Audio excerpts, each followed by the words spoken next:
This is Teachers Talk Radio, and you are listening live. Welcome to the Saturday Breakfast Show on the 27th of January 2024, where we will be talking about happiness. What is it? How can we make sure our pupils are happy? And just as importantly, how can we make sure that we as their teachers are happy?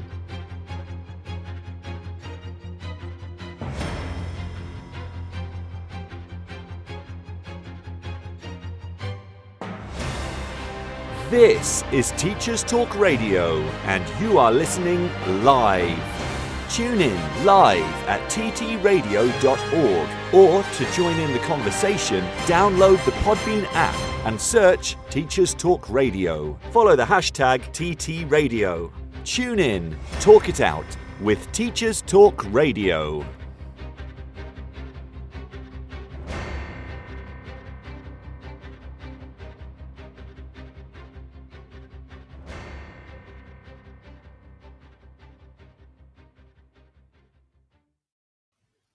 Good morning. It is, as I've said, Saturday, the 27th of January. This has been one of the Januariest Januaries that I can remember. I don't know about you, but I've said this on my social media this morning. I just cannot believe how much seems to have gone on this January, and how January is still going. We've still got like 5 more days. Now, I'm not going to lie. I do not like January. I am not a fan. I know that lots of people do. I know lots of people get into the whole New Year, New Me thing. And as I've said before on the show, I am a fan of resolutions. I am a fan of goals. I am also a fan of starting afresh, weirdly. I never ever thought I was. I thought I was somebody who liked routine, who liked things to stay the same. But I've realized over the last few years that actually sometimes things do need a bit of a refresh. Sometimes it is good to stop and take stock of your life and take stock of what's going on, and kind of start again and take that reboot. So, you know, I'm big on New Year's resolutions. I'm big on those changes. And in fact, the first show of the year that I did on the 6th of January of this year, which was in fact the last show I think that we did, was on New Year's resolutions. So if you haven't listened to that, please do go back and do so. But January as a month, I do not enjoy. January as a month, I find the days are starting to get longer, which I don't like. That does aggravate the seasonality of my depression. There is less to look forward to. I talk a lot on the show about festivals and tradition, because culture is one of my interests. And I know that here in England we have among the fewest festivals that are celebrated of any country. And so in January it feels like there's such a long time until anything interesting. You know, we've got Candlemas coming up. Candlemas is next Thursday into Friday for anybody who celebrates it. I will be doing a Candlemas lesson with my Year 9 French class next week. In French, it's called Chandeleur. And so I will be teaching my Year 9s how to make pancakes in what is one of my favourite lessons of the academic year. But you kind of have to make it to February before you get to Candlemas. And you've got to make it through the 31 long days of January. And so I've been reflecting on that, because I'm not going to lie to you, this past week has been quite difficult, really. I don't know why. I really don't know why. Nothing massively horrendous has happened. Nothing to do with health or family or friends or my teaching. You know, there have been no big things. But I think this week for me has kind of been the straw that broke the camel's back. I felt a bit like a slinky. where something would push me over the edge. And I thought, okay, that's fine. We've gone over the edge. Now, nothing else is going to get to us. But then something else happened, and it pushed me over the edge again. And then something else happened, and it pushed me over the edge again. And I kind of got to the point yesterday where I was like, right, okay, Slinky Darren must now be at the bottom of the stairs. Surely we are done.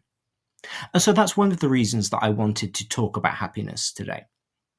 Because I think quite often it's very easy for us to fall into patterns of negativity, to fall into patterns of negative thinking, and to not try and control that, to not try and recenter ourselves. So part of my show today, part of this show today, and my research for this show today has been my attempt to recenter myself in my own happiness, and to help you all to recenter yourself into yours as well. Something I've noticed on social media last week was how people are starting to say, well, the new year doesn't actually begin until February. I think lots of people are starting to see Candlemas as the actual beginning of New Year. And there's this idea of just surviving through January, and then in February we can make a start. So that's kind of the attitude that we are adopting here on Saturday Morning Breakfast. We were positive and upbeat for the new year. We set our resolutions, we set our goals. We're working towards them, but life got a little bit in the way. So today we are taking the morning, we are recentering ourselves, and we are starting again. We've had a couple of texts come in already this morning, which I am very grateful for. Tim, a long-term friend of the show here, has texted in to say, I can't believe it's still January. I'm glad it's not just me. I'm sorry that it is still January for you as well. But I am glad that it's not just me feeling this way. It's fun, isn't it? I didn't feel this way in January 2023. Last January, I thought just kind of zoomed by, but this year it's really taking its time. And of course, our founder and boss, Tom, has texted in to say good morning to you, Tom. I hope that you are having a positive January. I hope that everything is going well for you. If you are listening, you would like to text in, there are a few different ways that you can do that. There are a few ways that you can get in touch with us here at Teachers Talk Radio. If you are listening live on the Podbean app, you have the option to text into me directly. I have the text coming up on my screen. I can reply to you immediately, unless I'm in the middle of saying something fascinating.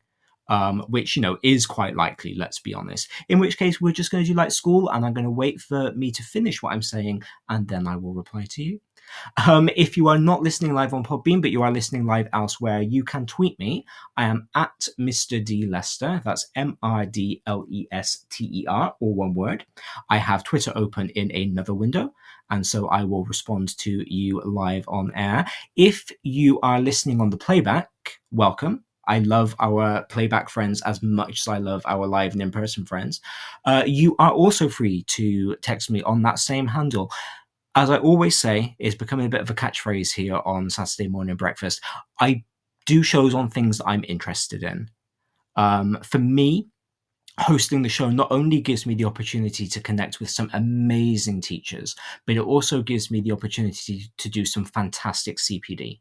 I always say the best CPD decision I've ever made for myself was becoming a host here on TTR, because I can focus on what I want to do and what I want to look at and what interests me as a teacher. And so because this topic interests me right now, this idea of happiness in our work, happiness with our students, it interests me right now. It will always interest me, I hope.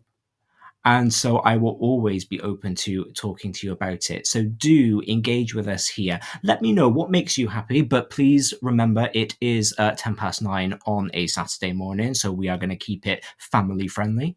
Let me know what makes you happy. Let me know how you take your happiness in hand. Let me know what you are doing to make yourself happy here on this rather bleak January weekend.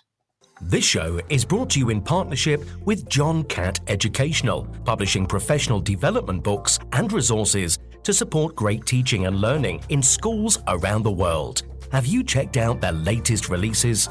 Use the code JCTTR2324 for 20% off your order. Don't miss out. Visit johncatbookshop.com to explore their full range of titles and advance your own professional development today. Happy reading. Introducing Eton X from Eton College, a diverse range of quality online courses enabling young people to aspire and excel. Designed for self-study, these web-based courses empower your students with essential leadership, communication and academic skills for success at school and beyond. Our Study Skills course sharpens their learning abilities, while the AI Fundamentals course equips them with vital digital know-how in a fast-changing world.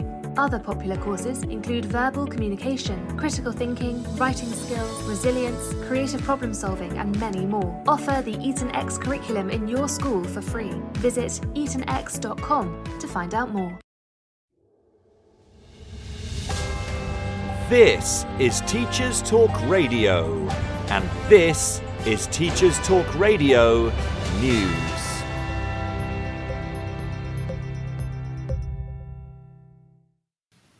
Ofsted finds itself in the news again as inspections paused for a 2-week period to allow inspectors to undertake mental health awareness training begin again on the 22nd of January. ITV News shared the results of a survey of almost 2,000 school leaders, which show that 97% support the removal of single-word judgments. The survey, carried out by NAHT Union, followed the outcome of the inquest into the death of Ruth Perry. The union has urged Ofsted to implement a number of changes, including a mechanism for school leaders to halt an inspection where an inspector's conduct falls below standards, extending the notice period schools receive for inspection, and asking them to revert to a process, however temporarily, of ungraded inspections similar to those conducted during the pandemic. Meanwhile, the BBC reports that Ofsted has apologised fully for the first time for the role it played in Ruth Perry's death. The apology came at the same time as Ofsted responded to the coroner's Prevention of Future Deaths notice. In the PFD response, new Ofsted chief Sir Martin Oliver said, "Such tragedies should never happen again," and that he apologised sincerely for the part inspection played in her death. Since the death of Mrs Perry, schools judged as inadequate on safeguarding alone are now re-inspected within 3 months. Ofsted also changed its confidentiality rules to allow heads to speak to colleagues, family, friends and health professionals about outcomes of inspections before the report is actually published. The Department for Education has committed to working with Ofsted to review things during a consultation in the spring, which it is calling the Big Listen. Education unions praised Ofsted's positive steps, but said they were only the beginning. The weather has been front and centre of the news this week, with schools across parts of Wales and Scotland being forced to close due to snow. Icy conditions and weather warnings made for tricky travel and forced school closures in areas badly affected. For those concerned that the post-pandemic impact of remote learning would mean the end of snow days, pictures on social media and local news proved that this was not always the case. But anyone worried that the icy blasts will last can be assured that the weather is set to return to normal over the next few days. Authors, including Sir Michael Morpurgo and Mallory Blackman, have written an open letter urging the government to invest in early years reading. According to a Book Trust survey, only half of children between 1 and 2 from low-income families are read to daily, with some families struggling to access books and being in need of support. The letter from authors is addressed to both Prime Minister Rishi Sunak and Labour leader Sir Keir Starmer, and says it is not right that children from poorer backgrounds are deprived of a life rich in reading. Sir Michael Morpurgo is president of the charity Book Trust and helped launch their new campaign Get Reading to support disadvantaged children in family reading. He spoke on BBC's Radio 4's Today programme, saying that the younger that children are introduced to the power of stories, the better chance there is of putting them on an extraordinary pathway of knowledge, understanding and empathy. He also said that books need to be free at the point of delivery, like the health service.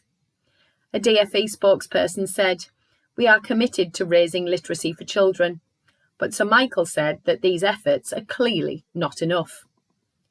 Finally, The Guardian features an article which looks at research in America that appears to show that children learn better on paper than on screens. The research follows headlines across the pond which focused on the nationwide collapse in reading scores among American youths, citing a 4-point drop in the comprehension skills of 13-year-olds, falling below skill levels of 1971 for the worst performing students. Politicians appear to be assigning blame to the pandemic and the subsequent lockdowns, with remote learning being labelled as bad for students by the Biden administration. Others blame teachers who they say lobbied for lockdowns. However, the article itself focuses on a new study by neuroscientists at Columbia University's Teachers College, which appears to show there is a clear advantage to reading a text on paper rather than on a screen, because it leads to what they describe as deeper reading. A sample of 59 children aged 10 to 12 were asked to complete a series of tasks, which led researchers to conclude that we should not yet throw away printed books and shouldn't rely on the digital revolution just yet. Further details can be read on the Guardian website. This has been your Teachers Talk Radio News with Jo Fox. Jo's news there has kind of encapsulated perfectly why I think this show is so important. Somehow, it's our fault that people read better on paper than on screens. Somehow, it's our fault that there was a global pandemic, and in order to keep people safe, we had to go into a lockdown. Somehow, it's our fault that keeping schools going online, and, again, let's be very clear, because I've spoken about this in the past, I am a big proponent for online learning. There is a lot of research to show that it does work, that it is successful, and people have had very, very positive outcomes through it, myself one of them. I have a bachelor's degree, a master's degree, and a postgraduate certificate from the Open University here in the UK, where my reading entirely was delivered either online or by distance. At least in the early days, we were sent printed materials in the post, and yet somehow the fact that literacy levels are falling, the fact that there was a pandemic, that is laid at the feet of teachers. And there is a lot that is laid at the feet of teachers. A very good morning to the person who has just texted in. I'm terribly sorry. I am a linguist, but Arabic is not a language that I read, so I'm not sure how to pronounce your name there, but a very good morning and hello to you. There is a lot that is laid at the feet of teachers, and there is a lot of negativity about us, about schools, about what we do in the press, everywhere. It reminds me of the English idiom, no news is good news. And I think there are two different ways that we can read that. We can either read it, as we quite often do, as this idea that if you don't hear something about something, then that's a positive. It means that nothing has gotten worse, and so you don't need to be updated. But there is also the emphasis on the no. No news is good news. There is no such thing as good news. We don't ever get good news reported. And when we do, people kind of make fun of it. It's those 2 minutes at the end of a news broadcast where the presenters suddenly become very cheery, and they tell us about a fox that adopted a puppy, and they then went off and lived their best life. And it can be very, very easy to get dragged down by this kind of negative news cycle, by everything being our fault. And I think what we have to do is learn how to block that out and learn how to separate what we do, the importance of what we do, from what we are told. Because, there is that disconnect there. There is the automatic jump by people who have reasons to be anti-school, anti-teacher, anti-education. People who maybe didn't like school, people who didn't get on with their own teachers and now take it out on the next generation of teachers. people who didn't like the lockdowns, and so jumping on, won't somebody think of the children is the easiest way to express their dissatisfaction of that.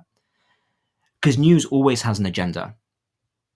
News always has an agenda, which is something in England, we don't teach very well. You don't kind of encounter that unless you do A-level English.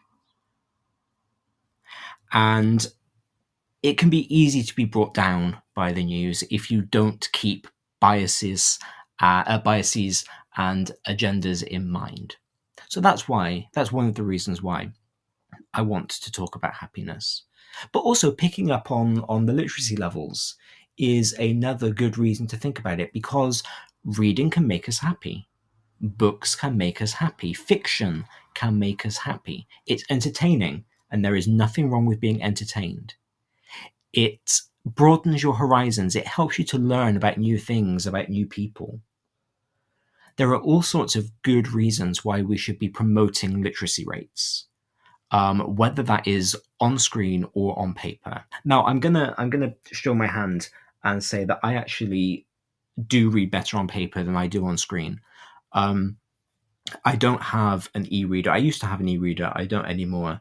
I do have the Kindle app on one of my on one of my devices, so that I can access some of the free ebooks, particularly of copyright-free, of classic books. So I've got them there, easy to access. But I personally do prefer the tangibility of a real book. But I know lots of people that do prefer to read on screen.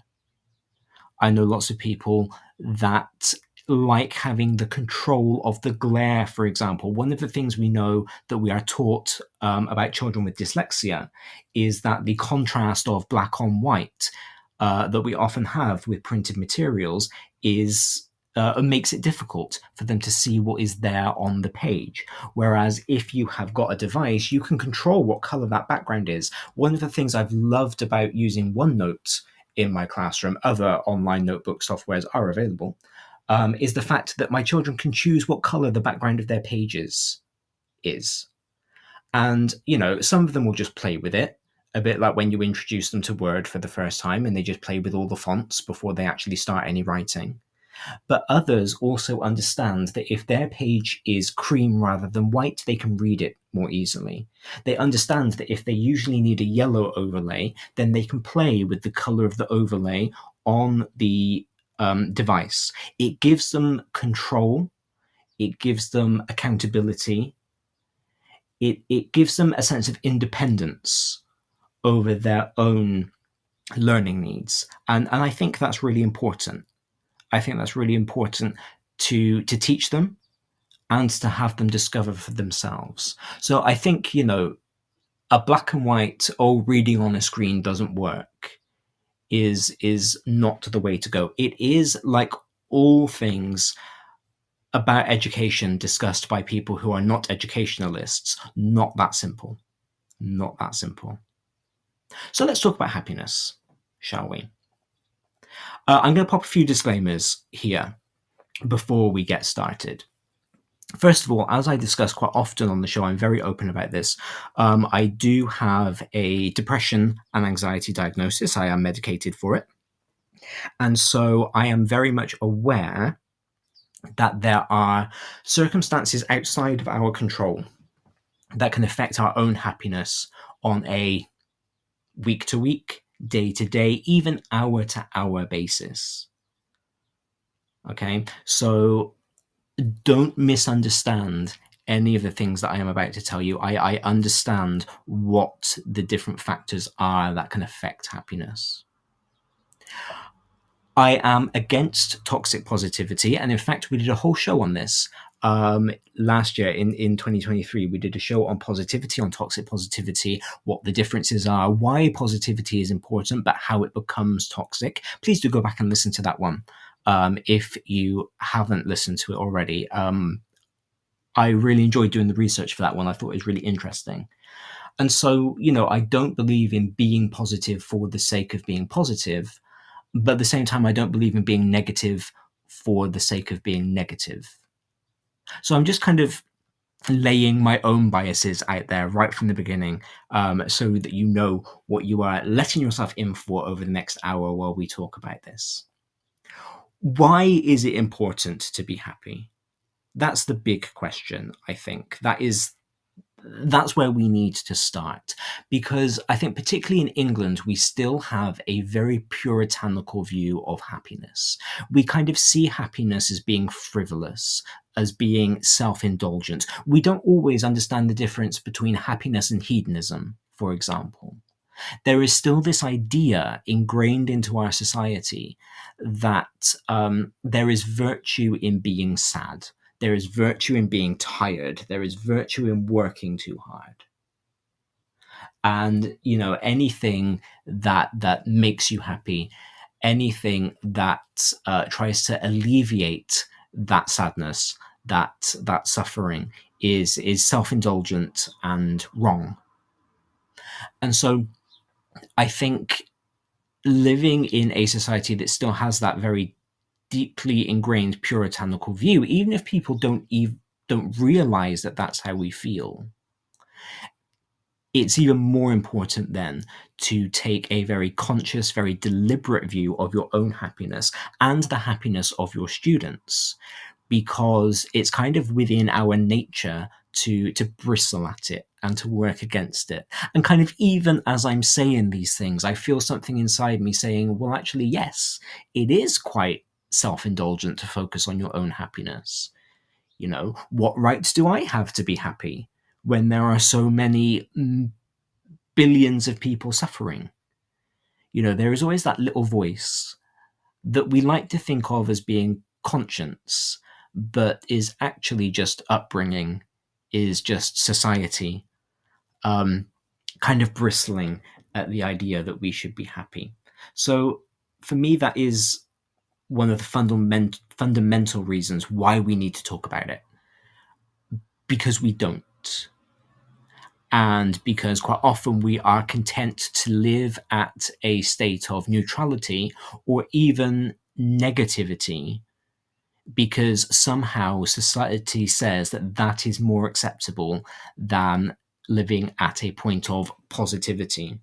It's why this idea of toxic positivity has been more widely discussed in media, I've noticed, than toxic negativity. But there are also research reasons as to why we should focus on our happiness. The research shows that happiness does matter. And that might seem very simplistic. You might be sitting there thinking, well, obviously, Darren, it's nice to be happy. Of course that matters. But the fact is, happiness does change your life. Happiness does have very tangible outcomes that are very important. And that's what we're going to explore today. As you know, I believe in research-based practice. I believe in evidence-based everything. And so, again, one of the things that I love about being here on the show is being able to get to grips with the research and doing something with it in a positive way that will make a positive impact for you as my listeners and for me as the host. So it has been fascinating this week to kind of engage with the research, to see what people have been doing and to look at exactly why it is so important to be happy. So let's start with why it's important for our students to be happy.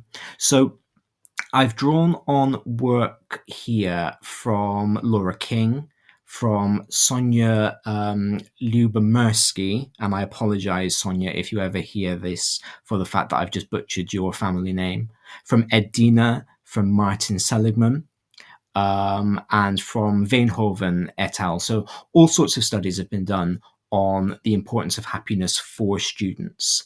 But those are the ones that I am drawing on for this little section. And according to the reading that I've done of those researchers' works, happy students are more resilient. Now, again, I've done a show on resilience recently and why it's important as a teacher to be resilient. So please do go and listen to that one. Now, what was interesting is that the research that I read kind of coupled resilience with bounce back ability, which, as I discussed in my show on resilience, I don't think are the same thing, but they are equated as the same thing in the research. But happy students are more resilient. They are more cooperative. Interestingly, given what I've just talked about societal views on happiness, they are less self-centered, which feeds into that idea of cooperation. They are more willing to be helpful. They are more willing to be team players. They are more forgiving of mistakes. They are more tolerant of frustration. They have better self-control. They are better performers generally than those students who are less happy. And they are healthier and they live longer. Happiness relates to lower blood pressure, more robust immune systems, and a higher pain threshold. So there are actually physical benefits to looking for happiness. There are classroom benefits to looking for happiness. You know, who wouldn't want a classroom full of students who are more cooperative, who are less self-centered, who are better able to tolerate their frustrations, who are better at their self-control? So there are, in fact, a whole host of positives to happiness that go beyond being happy, that go beyond this idea of self-centered narcissism that comes from chasing happiness.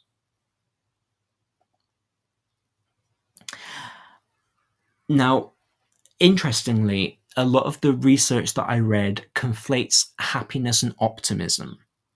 And that conflation is often what leads to the fight between, happiness is a state of mind, and happiness is not something that you can control.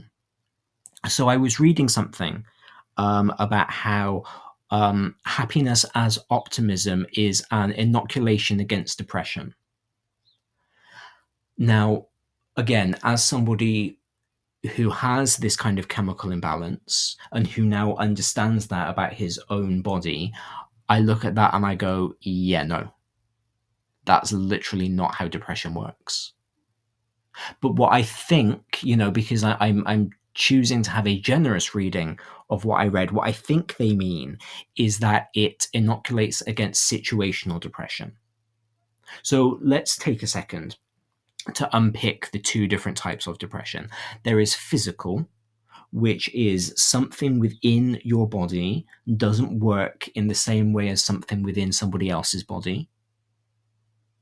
I'm not a biologist, I'm not a doctor, so I'm not going to attempt to explain it. I've done lots of reading, but I'm not going to attempt to explain it. But it's essentially to do with how your body absorbs chemicals. It's to do with your serotonin levels. There are all sorts of things that go on. That is very physical. There are medications that you can take to help with it, but they help, they don't cure. All right, so it's very much a physical thing. Situational depression is that very intense sadness, that very intense depression that we all suffer from when something goes badly in our lives. And it's kind of like there is this one-off event and it is crushing, it is devastating, but you will work through it. And once you have come to terms with that situation, the depression subsides. Now, of course, situational depression can have physical effects. It can have a long-lasting physical impact. But it's not the same as what I've termed physical depression, in that it is something that your body will eventually respond to and overcome. So I think what the authors are trying to get at, again, with a generous reading, is that optimism can be a balm for situational depression. So if you are generally a happier person, you are generally more able, more equipped to deal with negative things that life throws at you. And so your situational depression won't be as bad as somebody maybe who has a more negative outlook on life. Optimistic students, interestingly, who have been followed over time, and I couldn't figure out how the author of this study defined optimism, whether the students had to self-define or whether there were criteria that they had to meet. But either way, this study showed that optimistic students had higher incomes at age 35 than their pessimistic counterparts.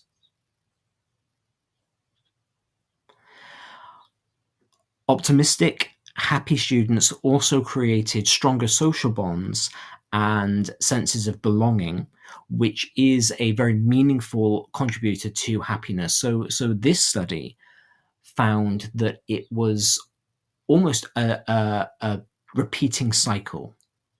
You know, happier people, optimistic people were more likely to do things that made them happy and optimistic. Therefore, they were happier and more optimistic. And so it became a bit self-perpetuating. Now, again, because that particular study I found quite difficult to find the background of, I am taking a few things there with a pinch of salt. But I think you have to do that with all research. You know, you recognize your own bias.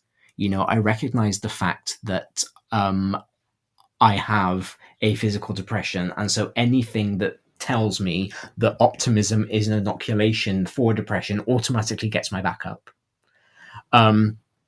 And so I am going to start reading it with a slightly more negative viewpoint, because I'm going, I don't believe that I will be cured just by being a bit more optimistic.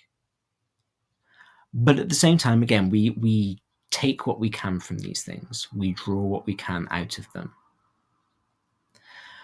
I then went on to read studies by Masters, Barden and Ford from 1979 and by Eisen and Young from 1991. So quite old studies. But they focused on creating pleasant experiences.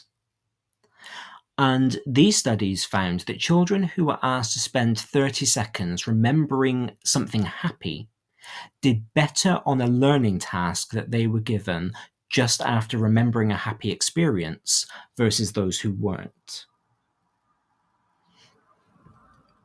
So again, giving children a bit of a brain break. And I've kind of changed my mind on brain breaks recently. Maybe that will be a future show.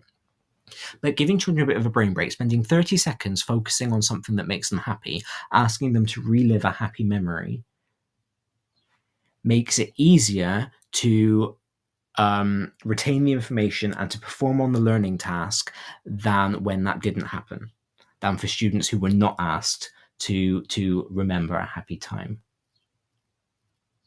Now, of course, that does start to open cans of worms among specific students. You know, if you are going through a bout of depression, either physical or situational, it can be almost impossible to remember a happy time.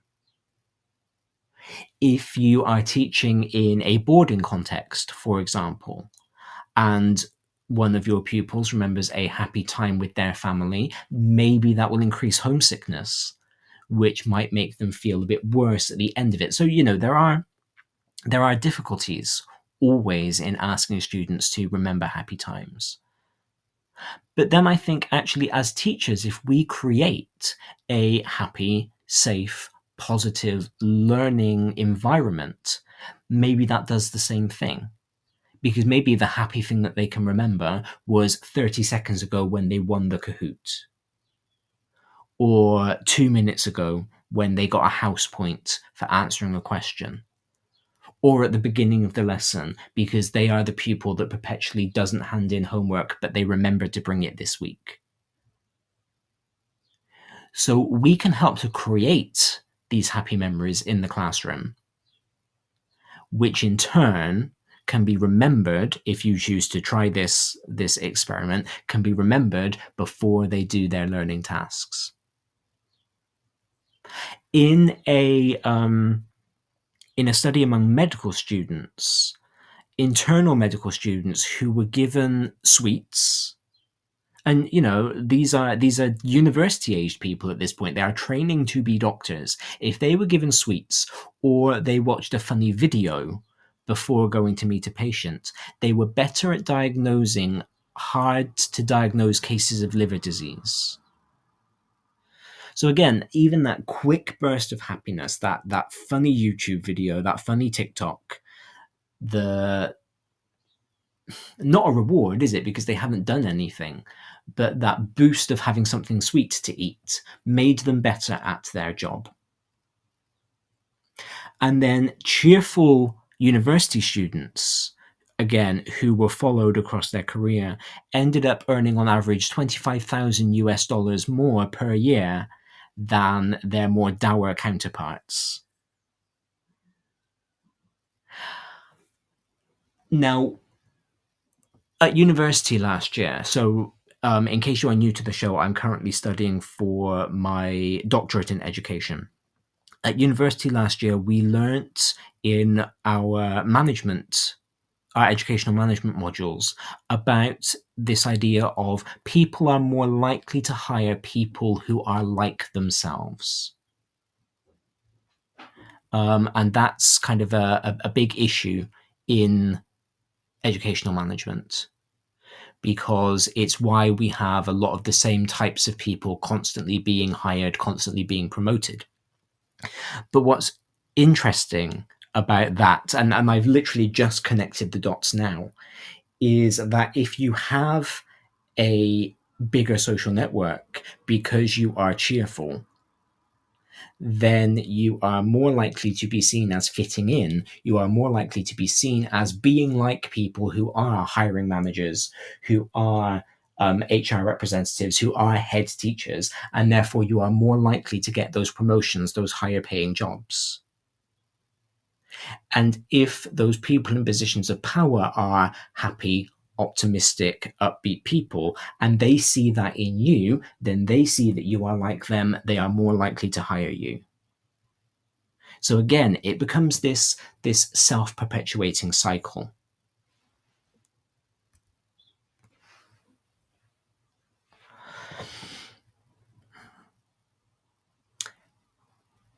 There is an extent. I'm sorry for that pause. I was just figuring out how to phrase my next point. There is an extent to which we can choose to be happy. Now, again, I am not talking here about toxic positivity. I am not talking about always being happy no matter what is going on in your life. But I am talking about what you choose to show other people. I don't know whether anybody listened to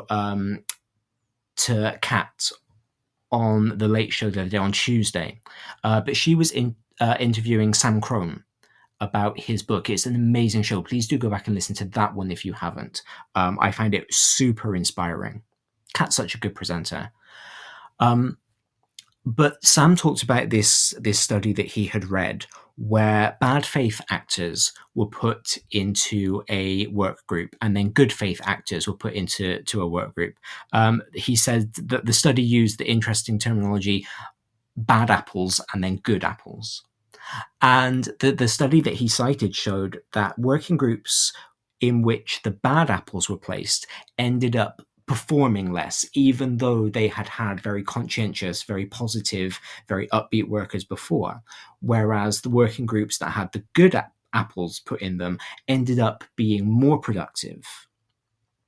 And so I think sometimes, not sometimes, all the time, how we are, how we present ourselves at school, how we present ourselves at work has an impact on everybody else around us. And it does only take that one bad apple, that one bad faith actor to bring an entire team down.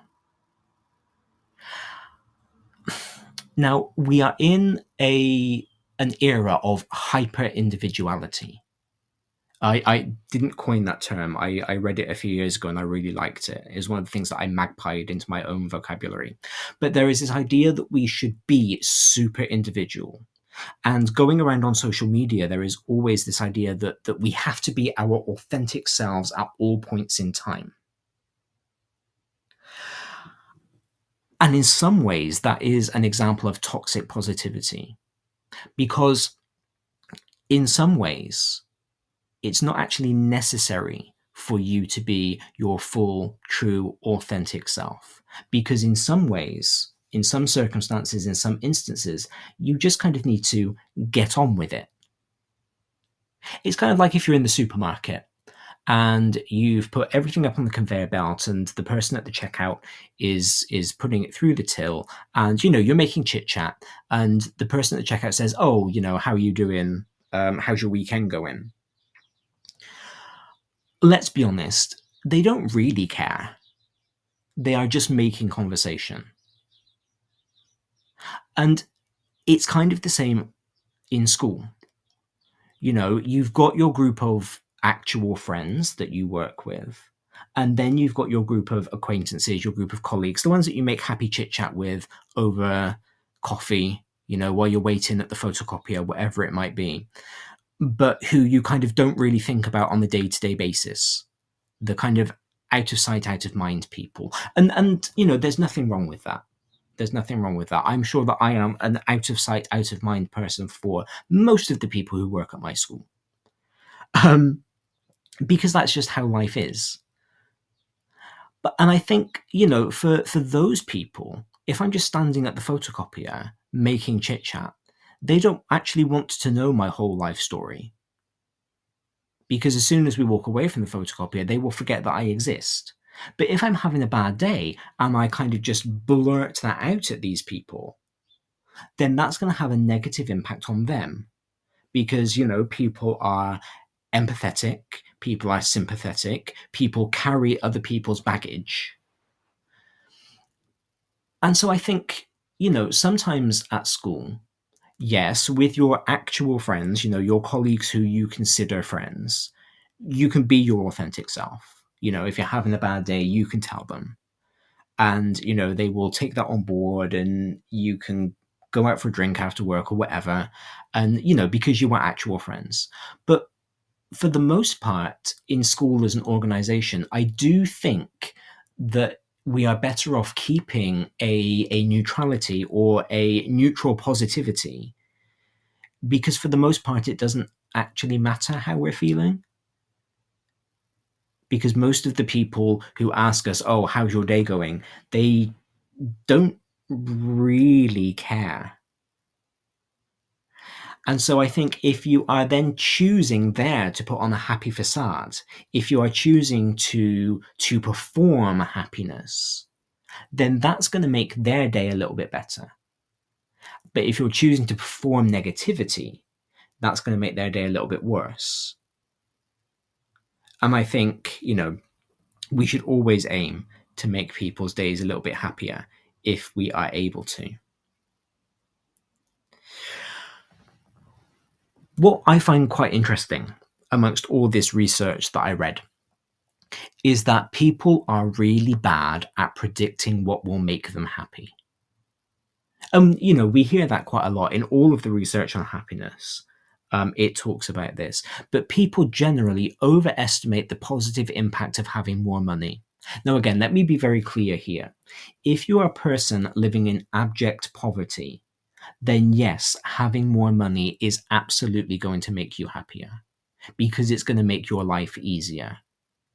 If you are worried about how you're going to pay the mortgage, about how you're going to feed your kids, about how you are going to get to work next week because your car is just broken down and you can't afford to have it fixed, then absolutely having more money is going to make you happier because it is going to make your life that little bit easier.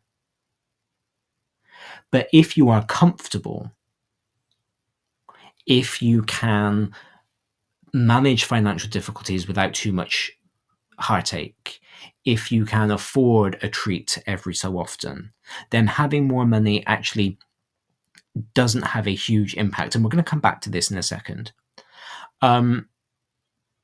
people tend to overestimate the impact of having more possessions.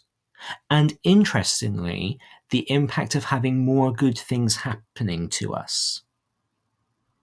So a lot of the studies are showing that you can kind of reach a point of saturation with good things happening. And you get to the point where more good things happening will not necessarily increase your own personal happiness. We also overestimate the negative impact of what happens when bad things happen to us. So there is this idea at the extreme end of this, there is this concept of catastrophizing, which is where your brain will tell you that any slight mistake that you make will be the end of the world. It will be the end of your career and you will end up homeless and it's going to be the worst thing ever. Now, that is quite an extreme end of the scale, but it is true that most people think that the bad things that happen to them are worse than they actually are, or will have a bigger impact on their lives than they actually will. And so we have a lot of this if only thinking. You know, if only I can have a bigger house, if only I could get that gym perfect body, if only I could quit my job and just be on perpetual holiday, if only I had more friends. And we tend to set these arbitrary goals for ourselves that will make us happy. You know, if I can get married and buy a house by the age of 40, I will be happy. I'm 40 in 18 months, so that is not happening. But actually what happens is we achieve those things. They don't make us happy, in inverted commas. You know, they don't make our lives suddenly perfect. And so we raise the bar. So now it's not enough that I'm married and I've got the big house. Now I want that gym toned body. So I start going to the gym and I get it and I get my abs and I get my biceps. See, I can't even name the muscles. That's how far away I am from having a gym perfect body. We achieved that and it still hasn't made us happy. It hasn't put us into a perpetual state of bliss. So then we raise the bar again. Oh, now I need to quit my job and become a digital nomad and live perpetually on holiday. And because we keep raising that bar, we forget that the things we've just achieved are the things that we have always been looking out for, the things that we have been working towards. I remember when I published my first book, how happy I was, how excited I was, how nervous I was, how stressed I was. It was amazing because it was something I had been working for so long for. I had another book come out this week. And, you know, it's exciting. I got the news and I was just like, yeah, okay, good, that's happening. And I had to kind of take a step back and go, hold on. You are publishing a book. This has been your dream ever since you were a little boy. And now, yeah, it's fairly normalized in your life. You know, I'm looking at my vanity shelf and there are a fair few things on it at this point. I've been, you know, very lucky over the past couple of years. And I think because it's become normalized, I have lost sight of how exciting it is to have a book published. And I think back to, you know, 7-year-old me who really wanted this, whose dream it was to have a book. And he would be so disappointed that I wasn't getting so excited every time I had a new one come out. And so I think keeping in mind what your dreams are, keeping in mind what your dreams have always been, and when you achieve them, not normalizing them, but keeping those small victories, keeping those small happinesses is really, really important for us. Absolutely raise the bar. You know, absolutely achieve your goal and then move on to the next one. But don't forget about why that first goal was important to you. And if you keep achieving it, because this is not to toot my own horn, but this is just to legitimize any other writers who might be listening. You know, publishing a book is a big deal. It's a lot of work and it takes a lot to get there. Continue celebrating it. Raise the bar, get more books published, get a podcast, get a YouTube channel, whatever your next goal is, but continue to celebrate publishing the books. Because just because you've achieved something doesn't mean that achieving it again in future is worthless. If anything, it makes it better, because it shows that your first publication, it shows that your first ab, it shows that your first holiday to a Greek island wasn't a fluke. It kind of legitimizes the fact that you can do it.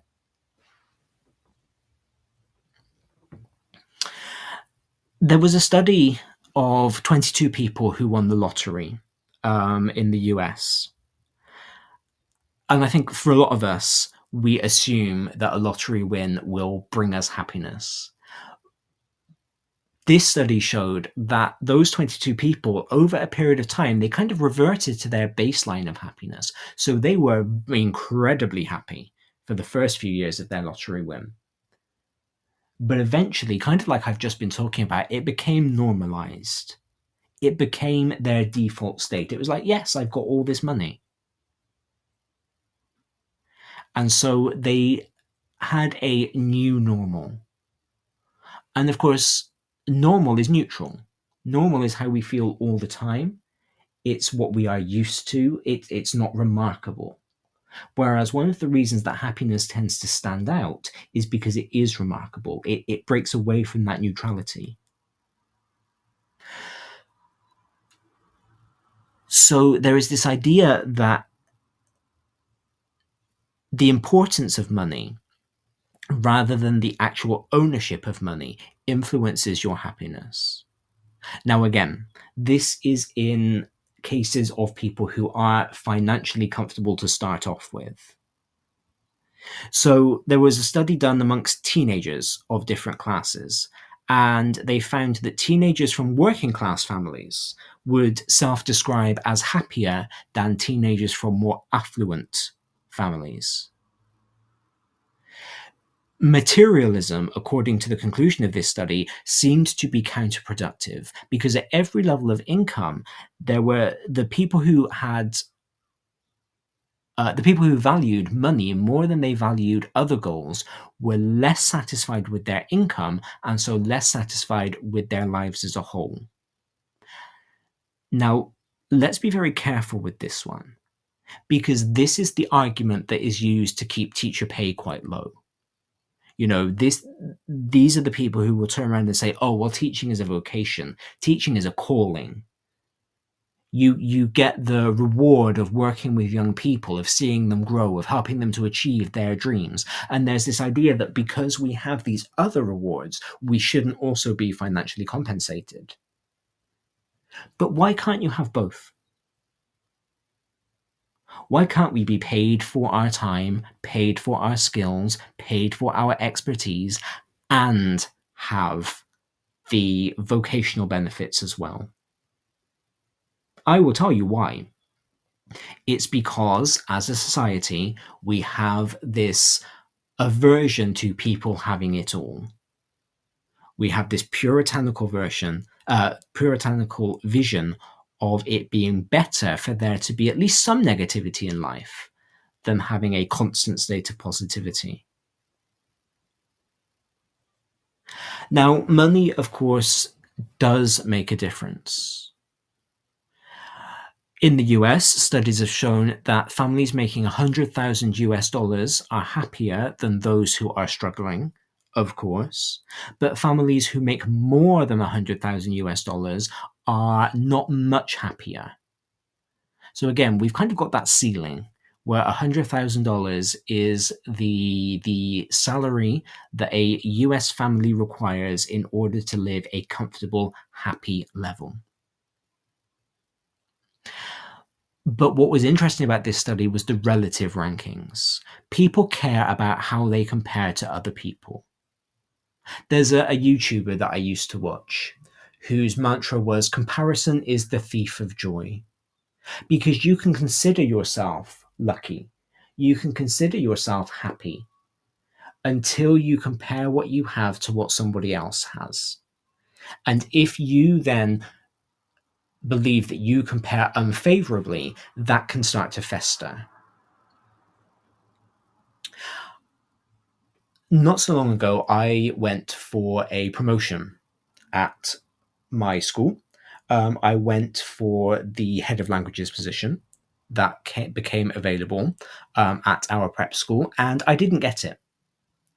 Whereas my friend, my colleague who also worked at the school, did. And there was a choice for me at that point. I could either have been resentful of the fact that I didn't get that job and have been resentful of my friend and have that poison the friendship and poison my work at the school. Or I could have been happy for my friend. I could have said, yes, do you know what? You absolutely deserve to get that job. And you getting that job doesn't take away from who I am as a teacher. It doesn't take away from whether or not I was right for it. It just meant that you were more right for it. And as it turns out, she was. She's doing an amazing job. But I had that choice to make, and I chose to be happy for her. And I chose to be supportive. I chose to be on her side. Because what good would making the other choice have done? It would have made me miserable. It would have soured a lovely friendship. It would have made working very uncomfortable. There was nothing to be gained. I had no control over whether or not I got that job. You know, I wasn't making the hiring decision. But I had the choice of how I was going to respond to it. And I think I made the right choice because we have a really positive working relationship. We have a lovely little team on that prep school site. We have an excellent department and it's working really well. And, you know, I can make comparisons between practice and between experience and all of those sorts of things, but ultimately they don't mean anything. All that matters is that we are getting the job done. So comparison is the thief of joy. Don't compare yourself to other people. Don't compare yourself to people who you think are where you should be. Because there are reasons that you're not there, that may or may not be in your control. There are reasons that they are there that may or may not be in their control. And ultimately, the comparison isn't going to do anything. The comparison isn't going to get you the job. The comparison isn't going to get you the salary. Ultimately, it's just going to make you more miserable. It's going to make you bitter. It's going to make you resentful. And nobody wants that. Nobody wants that at all.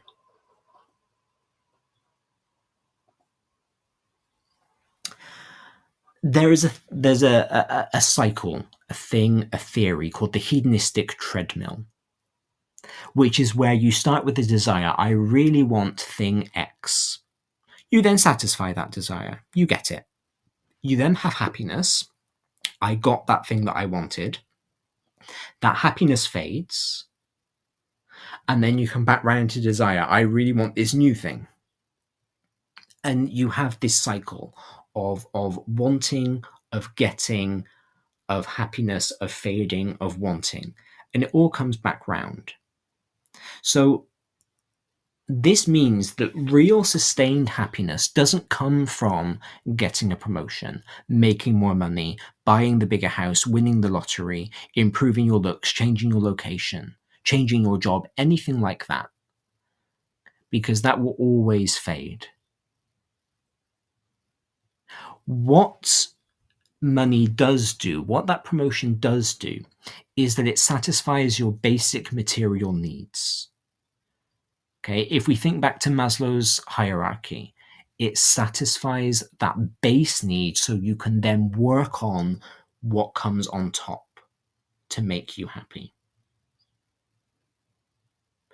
It is a way of winning security. We want to feel secure. That's another base need. And it buys you time. Because if you can afford to hire a cleaner to come and clean your house, that gives you more time to work on writing your next book, to work on marking your year 13 mock exams, to work on creating a lovely PowerPoint that you put up on the internet for sale, which in turn can get you more money. So time is a very important commodity. And people who have money can buy more time. You know, there's this idea that we all have the same 24 hours, but my 24 hours are very different to the 24 hours of somebody who has got children to look after. My 24 hours where I have a 20-minute walk to school is very different from the 24 hours of somebody who has got an hour commute, and that's assuming positive traffic. So we all have 24 hours, but how we partition those 24 hours is different. And again, we can compare, and somebody could look at my short commute and go, well, you know, he only has to walk 20 minutes to school, therefore he can get more done in his day, which is true. Or you can go, okay, I've got an hour commute, so during this time, I am going to listen to the majority of the Saturday Breakfast Show with Darren Lester and learn something on my hour commute. It's all about framing, isn't it? It's all about how we interpret, how we see our own situations. There are, interestingly, 3 determining factors which kind of just nullify what I've said. So there are 3 determining factors to a person's happiness. 50% of your happiness is genetically determined. 50% of your ability to be happy comes from your genes. That's your temperament, your how prone you are to depression, your set point. All right, so half of your ability to be happy is determined by your parents, your grandparents, you know, going back. 10% of your happiness is determined by your circumstance. And I think that's really interesting because, again, we've talked already about circumstantial depression and this idea that your circumstance can really hit you. But what is working there is the interplay between your circumstance and your genetics. So if you are genetically more predisposed to negativity rather than positivity, and then something bad happens to you, you are going to fall into that negative spiral. 40% of your happiness, so that's what's left over, 40% of your happiness can be created through intentional activity. Now, 40% might not seem like a lot, but actually it's the biggest chunk that you can control. You don't control your genes. You don't control negative things happening to you. But actually 4/6, 2/3 of your ability to be happy. Hold on, that's not right, is it? No, that's not right at all. 4/10. 4/10 of your ability to be happy. See, I'm a linguist, not a mathematician. 4/10 of your ability to be happy. 2/5 is created by you, by what you are doing, by what you are choosing to do, by how you are choosing to spend your time. Now, I referenced just now this set point, which is an actual thing. So there's this research done by Brickman, Coates, and Janov Bullman. This was in 1978, so again, it's quite old research, but it was into quadriplegia and how people with quadriplegia reacted to their circumstances. And what this research found was that 1 year after becoming quadriplegic, the participants' happiness level returned to where it was before their drastic change in circumstance, which suggested that The happiness set point is genetically influenced, but it isn't fixed.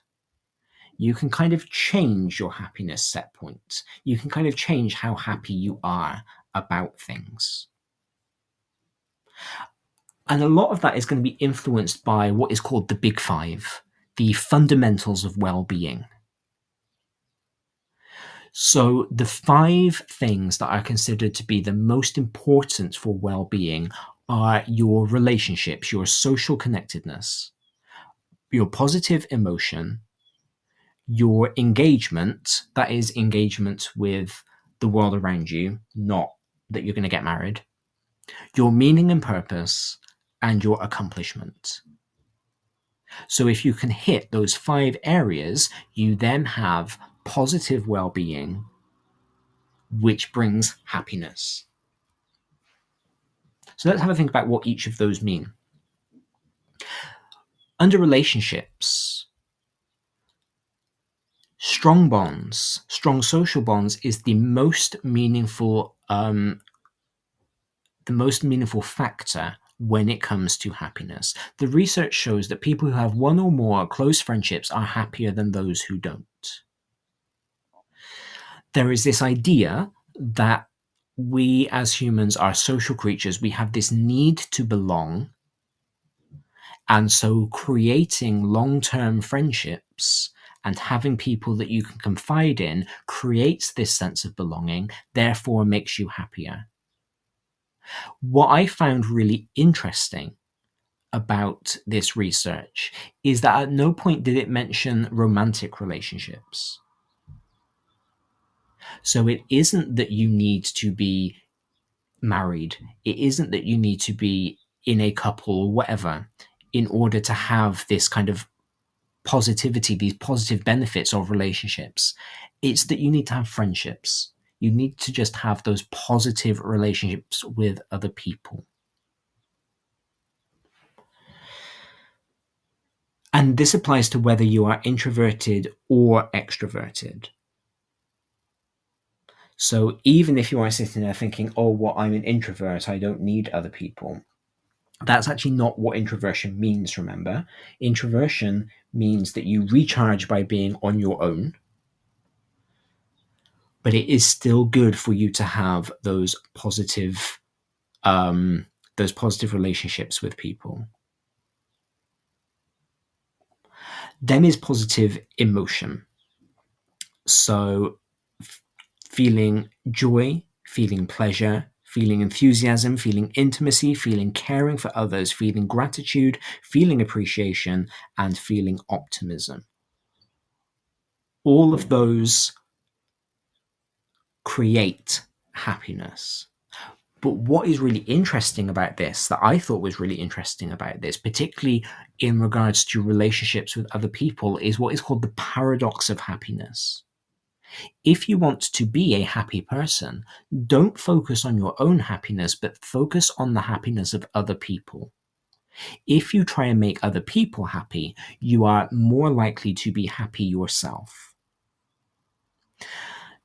Now, of course, and again, I'm going to bring my disclaimers back in here, because we know that this isn't a cure for a physical depression.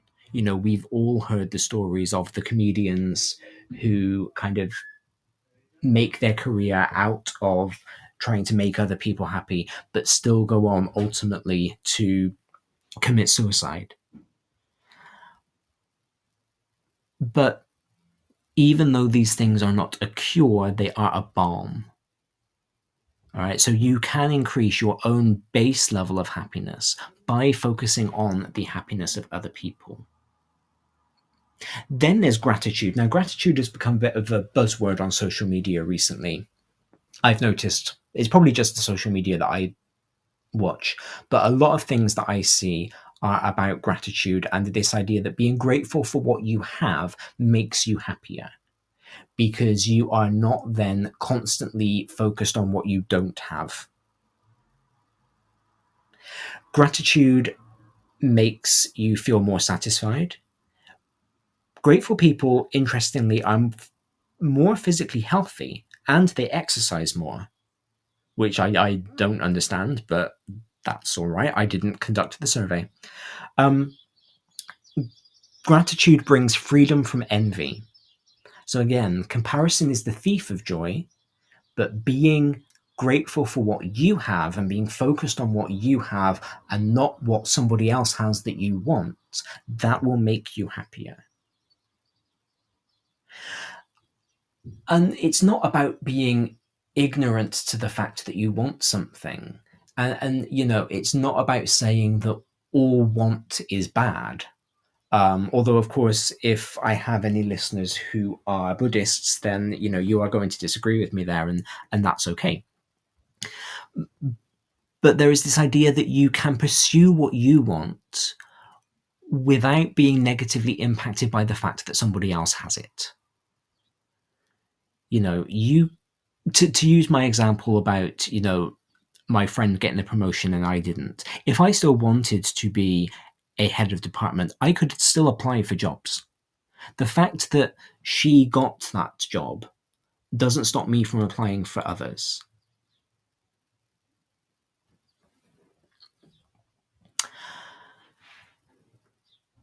Let's move on, because I'm aware that we're running out of time. As always, I was a bit worried that I wouldn't have enough to fill the show today, but turns out that I am having to rush through. Let's talk about engagement for a second. Engagement is the joyful feeling that we experience when we are deeply involved in an activity that is challenging and well suited to our skills, or when we are trying to reach a meaningful goal. Now, this is where I am going to say 3 little letters, CPD. For me, this is really important.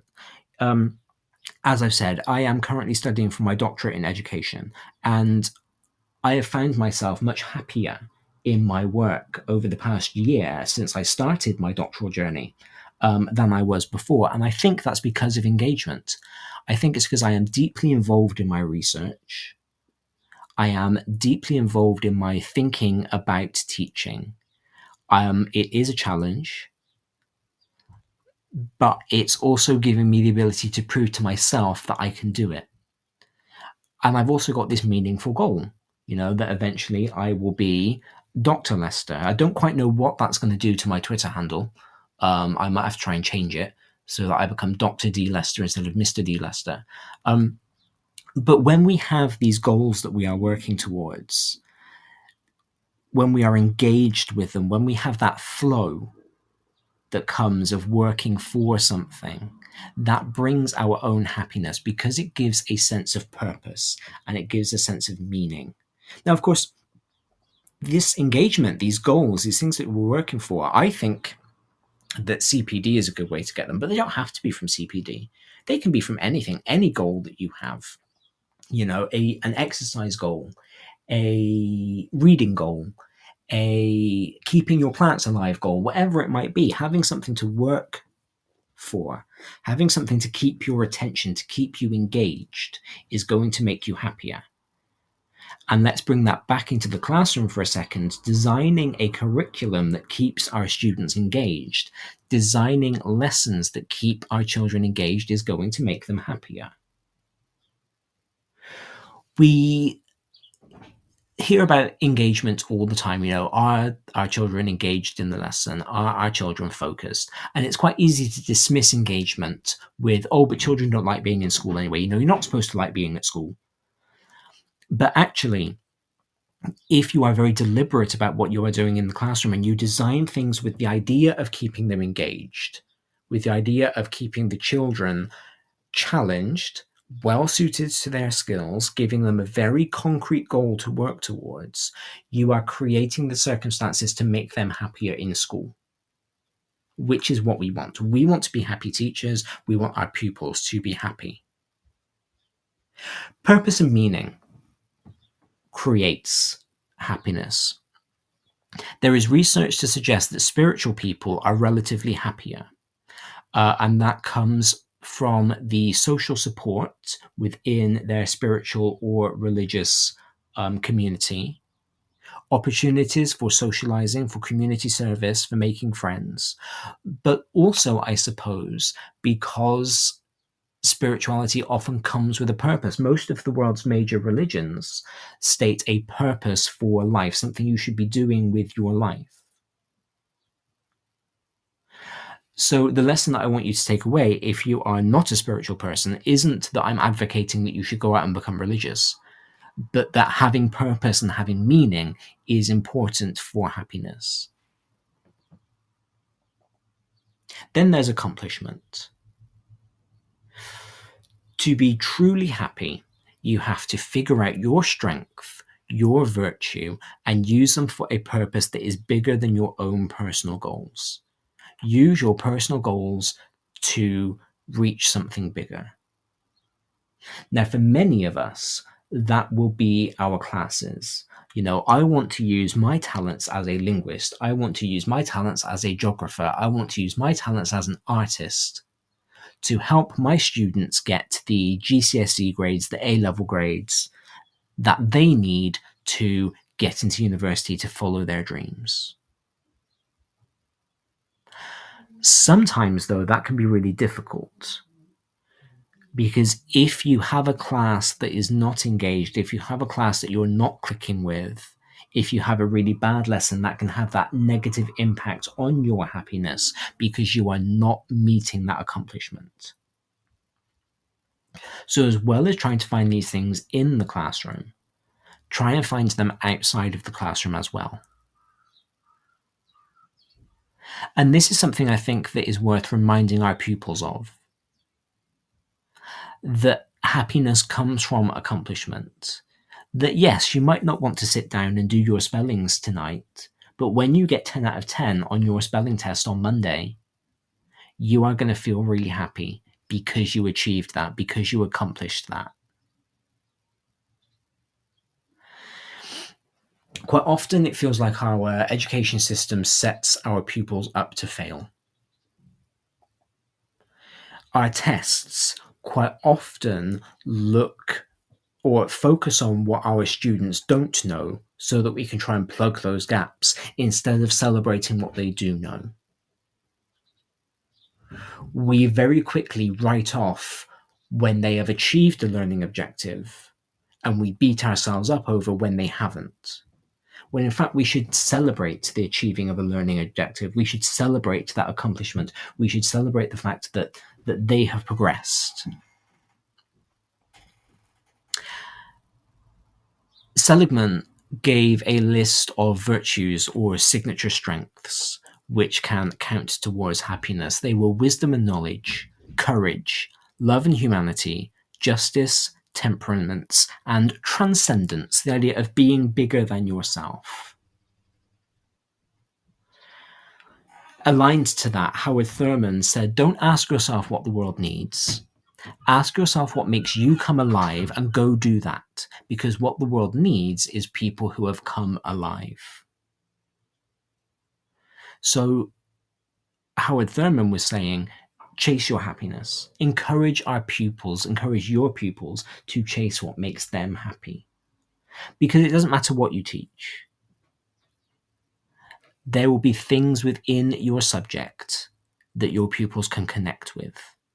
This is particularly true if you teach at GCSE and A-level, because to whatever extent they will have chosen your subject, certainly at A-level, certainly if you are teaching in the university, a bit less so at GCSE, I suppose, especially if you are an English, maths or science teacher. But there will be something in your subject that they can connect with. And that can be really hard because, of course, we've got exam curricula to teach. And that's kind of a flaw in our system here in England. But find those things that your students connect with in your subject and really focus on those, because that will increase your pupils' happiness, which, as we have explored, will increase their ability to learn. If you want to be happy, you have to engage in activities that make you happy. And that is kind of what the last 90 minutes kind of boil down to. And I'm not advocating hedonism right now, although if you are choosing to adopt that as your life choice, that's entirely up to you. You know, I am not here as your life coach. I am just here to share things that I've read. But I think it's very easy to assume that happiness should be a neutral state, that we should be happy just because we exist, that we should be happy just because we're here. But that's not how it works. That's not how our brains are wired. You actually do have to pursue it. You do have to try and find it. And so do. But that does take energy and discipline. You know, that does take being able to get up off the sofa and going out and pursuing your passion. Unless your passion is watching Netflix like mine is. In that case, you're absolutely fine on the sofa. It's about being mindful about where you are right now, what your situation is right now. What can you do physically right now to increase your happiness? Is it lighting a candle? Are you sitting listening to me at your breakfast table with your slice of toast and you think, do you know what? A nettle tea would make me very happy right now. In which case, go and make your nettle tea, because that's not hurting anybody. You could master a new technology. Do you love the idea of using a visualizer in your classroom, but you don't know the first way to start? Go and find a teacher who knows how to do it and learn how to do it. Forget about your results. Forget about the end goal and focus on the process. Focus on getting there. Because having a book published is wonderful, but it's one moment in the day. It's the moment that you see it on Amazon. It's the moment that I just heard the doorbell, so I think that that's my copy of my new book that has just come through. So it's that moment when the postman hands it over to you. But that moment was preceded by months, years of work. And that's kind of where life is lived. That's the reality of the situation. So don't focus on that one moment, as lovely as it will be, but focus on the process and how you can get the most out of that process as possible. If you're interested in the idea of gratitude, start a gratitude diary. You know, they are all over social media, but focus on what you are grateful for. And it can be small things. You know, I am grateful for the curry that I had for my dinner. I am grateful for Johnny handing in his homework because it's the first one that he's handed in since we started in September. I am grateful for my department meeting being cancelled. Because actually, if you write it down, a bit like we say to our students, if you write it down, you are going to internalize it better. And you are going to keep yourself focused on it. Give positive reviews. If somebody does a good job, tell them. And tell their line manager and tell anybody who will listen. Because focusing on somebody else's happiness is going to improve yours. And also because you would like it if you did a good job and somebody told your line manager. And finally, the big one, I think, play. Play. Find something that makes your heart sing and do it. Write a story. Get out your Nintendo Switch. Other games consoles are available.